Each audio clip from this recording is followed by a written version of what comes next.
Welcome to Telugu రుచులు. మీకు గనక నా వీడియోస్ నచ్చితే లైక్ చేయండి, షేర్ చేయండి, సబ్స్క్రైబ్ చేయండి. ఇక్కడ నేను సింపుల్గా మష్రూమ్ బిర్యానీ ఎలా తయారు చేయాలో చూద్దామండి. దీన్ని చాలా సింపుల్గా తయారు చేసుకోవచ్చు. మీరు ఒకసారి ట్రై చేయండి.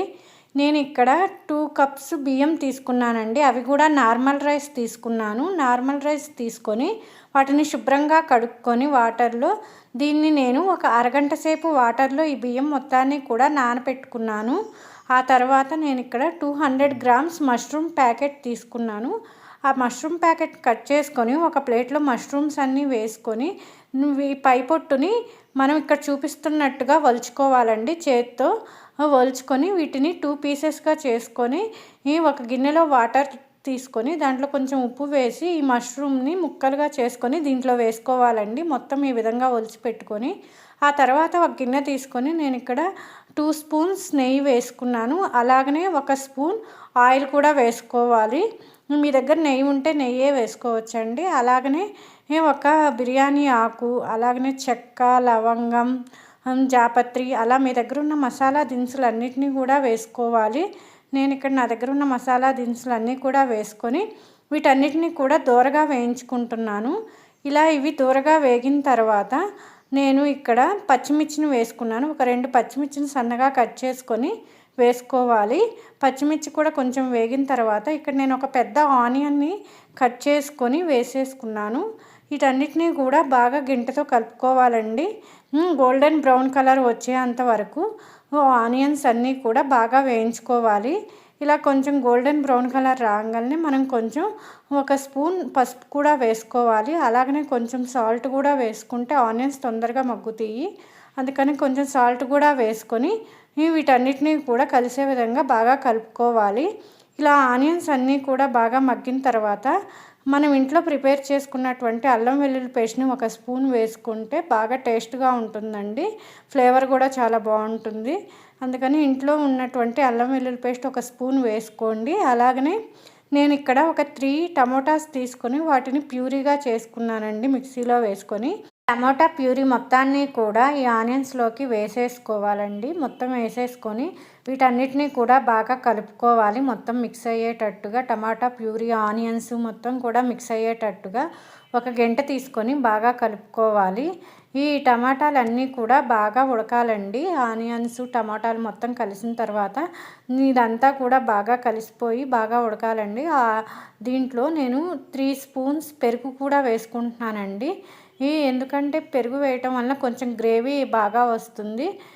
టేస్ట్ కూడా ఉంటుందండి. కొంచెం పెరుగు కూడా వేసుకోండి. మీ ఇష్టమైతే వేసుకోండి, లేదంటే స్కిప్ చేయండి. ఒక 3 స్పూన్స్ పెరుగు కూడా వేసుకొని ఇదంతా కూడా బాగా కలుపుకోవాలి. ఇదంతా కూడా బాగా ఉడకాలండి. టమోటాలో కూడా పచ్చివాసన అంత పోయే వరకు ఉడికించుకున్నాక దీంట్లోకి మీ రుచికి తగ్గట్టుగా 1 స్పూన్ కారం వేసుకోవాలి. నేను ఇక్కడ 1 స్పూన్ కారం వేసుకున్నానండి. మీ రుచికి తగ్గట్టుగా మీరు కారం వేసుకొని బాగా కలుపుకోండి. దీంట్లో నుంచి ఆయిల్ సపరేట్ అయ్యేంత వరకు కూడా మనం ఉడికించుకొని ఆ తర్వాత మనం ఒడిచి పెట్టుకున్నటువంటి మష్రూమ్ మొత్తాన్ని కూడా వేసి వీటన్నిటినీ కూడా బాగా మిక్స్ చేయాలి. ఈ మష్రూమ్ కూడా కొంచెం ఈ కర్రీలో కలిసిపోయి కొంచెం ఉడికేదాకా మనం దీన్ని ఉడికించుకోవాలండి. బాగా సిమ్లోనే ఉంచుకొని ఈ ప్రాసెస్ అంతా సిమ్లోనే జరగాలండి. ఇలా కొంచెం ఆయిల్ అంతా పైకి తేలాలి మొత్తం ఉడికి.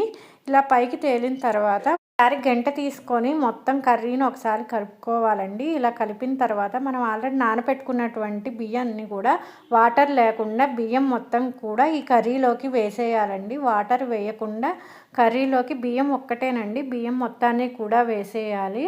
ఈ బియ్యం మొత్తాన్ని కూడా వేసిన తర్వాత దీని అంతటినీ కూడా మనం గంట తీసుకొని బియ్యము కర్రీ అంతా కలిసే విధంగా బాగా కలుపుకోవాలండి. ఒక 2 నిమిషాలు ఈ బియ్యం కూడా ఈ కర్రీలోకి కలిసే విధంగా వేయించుకోవాలి.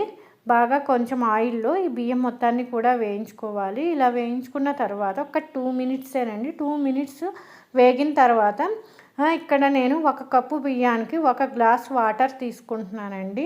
మీరు ఎంత బియ్యం తీసుకుంటున్నారో దాన్ని బట్టి మీరు వాటర్ పోసుకోండి. ఇక్కడ నేను 2 కప్పులు తీసుకున్నాను బియ్యం.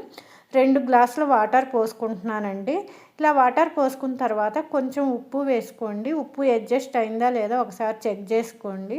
ఉప్పు అంతా కూడా అడ్జస్ట్ అయిన తర్వాత కొంచెం ఫ్లేమ్ హై పెట్టుకొని మనం అన్నాన్ని ఉడికించుకోవాలి. అన్నం దగ్గర పడిన తర్వాత సిమ్లో ఉంచుకొని అన్నం మొత్తం కూడా బాగా ఉడికే విధంగా ఉడికించుకోవాలి. మూత పెట్టేసి ఉడికించుకోవాలి. అన్నం అంతా కూడా బాగా ఉడుకుతుందండి. ఇక్కడ చూపిస్తున్నట్టుగా అన్నం అంతా బాగా ఉడికిపోయింది. అలాగనే దీంట్లోకి మనం కొంచెం పుదీనా కానీ కొత్తిమీర కానీ ఉంటే గార్నిష్ చేసుకోవటమేనండి. అంతేనండి, చాలా సింపుల్గా అయిపోతుంది. దీన్ని రైతాతో మనం సర్వ్ చేసుకోవచ్చు, లేదంటే ఆల్రెడీ మసాలా అంతా ఉంది కాబట్టి ఒట్టిదైనా తినేయచ్చండి. చాలా బాగుంటుంది.